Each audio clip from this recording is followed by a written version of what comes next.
രവീന്ദ്ര മാഷെ അടയാളപ്പെടുത്തുന്നത് തന്നെ ദേവരാജൻ മാസ്റ്ററെ പോലുള്ള അല്ലെങ്കിൽ ദക്ഷിണാമൂർത്തി സ്വാമിയെ പോലുള്ള വളരെ വളരെ നന്നായിട്ട് ഒരു ക്ലാസിക്കൽ സ്റ്റൈലിൽ ചെയ്യുമ്പോൾ അതേ ക്ലാസിക്കൽ പാരമ്പര്യം തന്നെ നിലനിർത്തിക്കൊണ്ട് ആ ശാസ്ത്രീയ സംഗീതത്തിനെ വളരെ വ്യത്യസ്തമായ രീതിയിൽ കൈകാര്യം ചെയ്തൊരു മനുഷ്യനാണ്.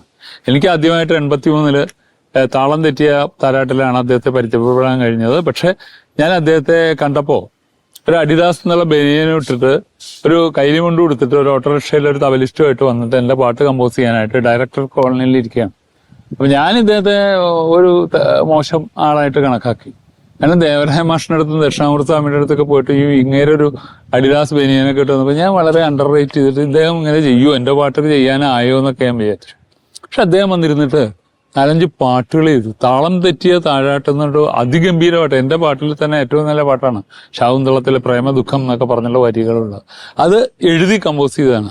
അതിനു മുമ്പ് ഈ Sindhu, I love you Sindhu, Hemantha Geetham പോലുള്ള ട്യൂൺ ചെയ്ത പാട്ടുകളുണ്ട്. അപ്പൊ ട്യൂൺ ചെയ്ത് എഴുതിക്കാനും എഴുതിയത് ട്യൂൺ ചെയ്യാനും ഒരേപോലെ കഴിവുള്ള ഒരു വലിയ മനുഷ്യനായിരുന്നു രവീന്ദ്ര മാഷ്.